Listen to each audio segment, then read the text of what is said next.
Hi, I just wanted to show you where I am this morning. It's pretty awesome.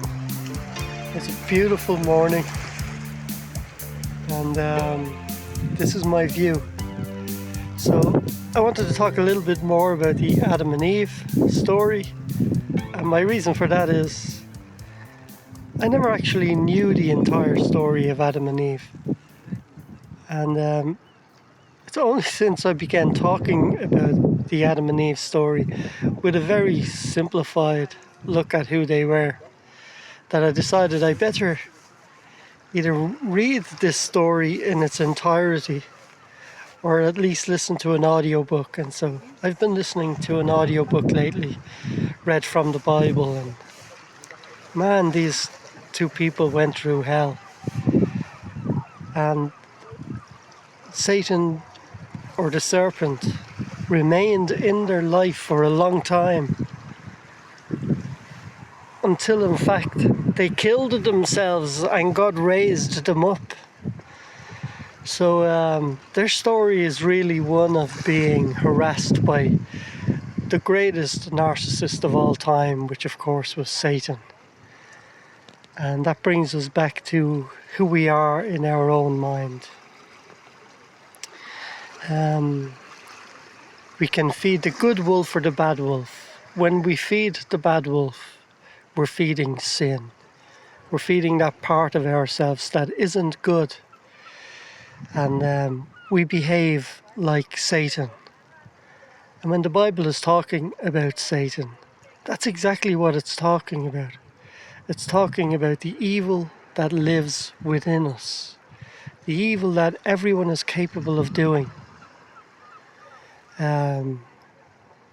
and how important it is to remain true to the goodness that lives inside you. And so I just wanted to talk about that because I think I'm going to continue with the Adam and Eve thing, but to relate it to the future faking video I put up, which is an example of how Satan manipulated Eve. He promised she would be like God, have the power that God had, or that God has, have his understanding of all creation, have his divinity, have his ability to do whatever one wants to please to do, or one is pleased to do. And of course, he never delivered, because Satan is that part of our mind that has the capacity to be evil. That's who Satan is. And that part of who we are is the weakest part of who we are.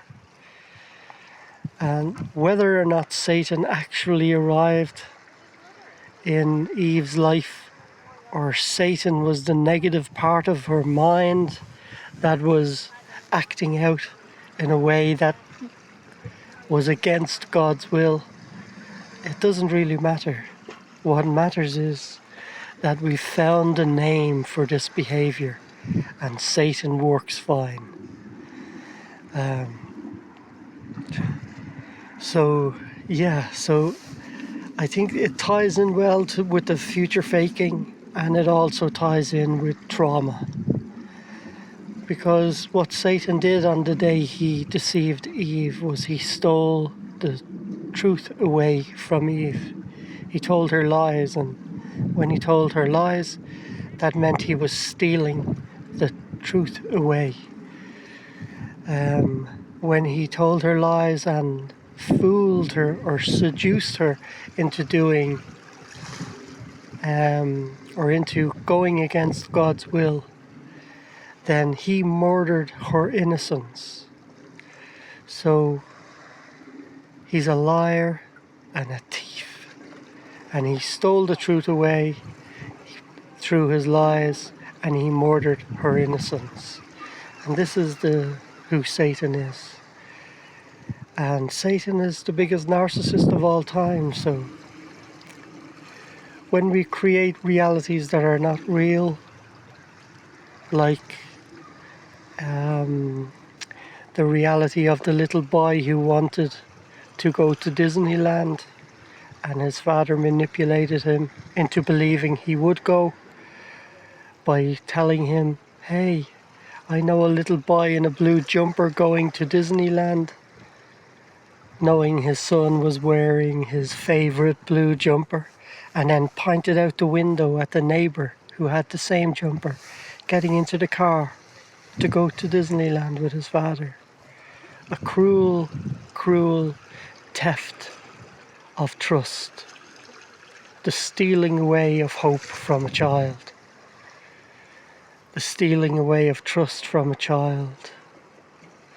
The stealing away of truth from a child.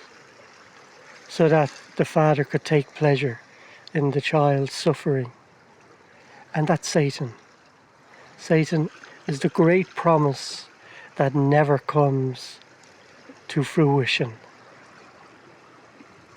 And so we have to remember that, because Satan is the evil part of every person's capacity to commit sin. And we have to watch that every time. So I will slowly turn my camera around and say goodbye.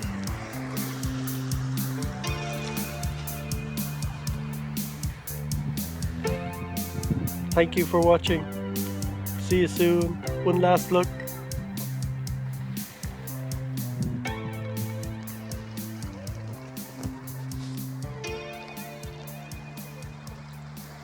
Bye bye.